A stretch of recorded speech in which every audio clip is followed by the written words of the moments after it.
ಅವರಿಬ್ರು ಹಗಲಲ್ಲಿ ಅಮಾಯಕರಾಗಿರೋ ಅಣ್ಣ ತಮ್ಮಂದಿರು ರಾತ್ರಿ ಆದ್ರೆ ಸಾಕು ರೈತರ ತೋಟಕ್ಕೆ ನುಗ್ತಾ ಇದ್ರು. ಎಳೆನೀರು ವ್ಯಾಪಾರ ಮಾಡ್ತಾ ಇದ್ದ ಅಣ್ತಮ್ಮ ಇದೀಗ ಕಂಬಿ ಎಣಿಸ್ತಾ ಇದ್ದಾರೆ. ಅರೆ ಯಾಕಪ್ಪ ಅಂತೀರಾ? ಹಾಗಾದ್ರೆ ಈ ಸ್ಟೋರಿ ನೋಡಿ. ಇವರು ಹಗಲಿನಲ್ಲಿ ಎಳೆನೀರು ವ್ಯಾಪಾರ ಮಾಡ್ತಾರೆ. ರಾತ್ರಿ ಆದ್ರೆ ಸಾಕು ರೈತರ ತೋಟಕ್ಕೆ ನುಗ್ಗಿ ಅಡಿಕೆ ಗೊನೆ ಕಳ್ಳತನ ಮಾಡುತ್ತಿದ್ದ ಅಣ್ಣ ತಮ್ಮ ಇಬ್ಬರು ಈಗ ಕೊರಟಗೆರೆ ಪೊಲೀಸರ ಅತಿಥಿಯಾಗಿರುವ ಘಟನೆ ನಡೆದಿದೆ.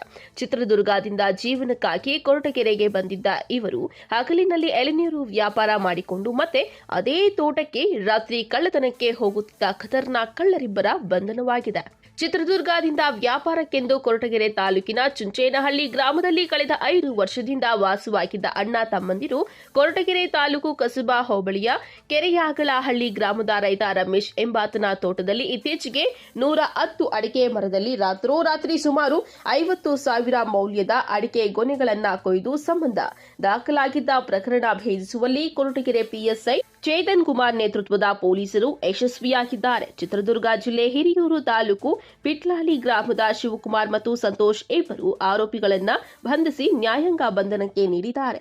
ರೈತರೇ ತಮ್ಮ ತೋಟಕ್ಕೆ ಬರುವ ಅಪರಿಚಿತ ವ್ಯಕ್ತಿಗಳ ಬಗ್ಗೆ ಎಚ್ಚರ ವಹಿಸಬೇಕು, ಇಲ್ಲವಾದರೆ ನಿಮ್ಮ ತೋಟಗಳಲ್ಲಿ ಅಡಿಕೆ ಗೊನೆ ಕಳ್ಳತನವಾಗಿರುವ ಮಾಹಿತಿ ತಿಳಿಸುವಷ್ಟರಲ್ಲಿ ಕಳ್ಳರು ಕೊರಟಗೆರೆಯನ್ನೇ ಬಿಟ್ಟು ಹೋಗಿರುತ್ತಾರೆ ಅಷ್ಟೇ.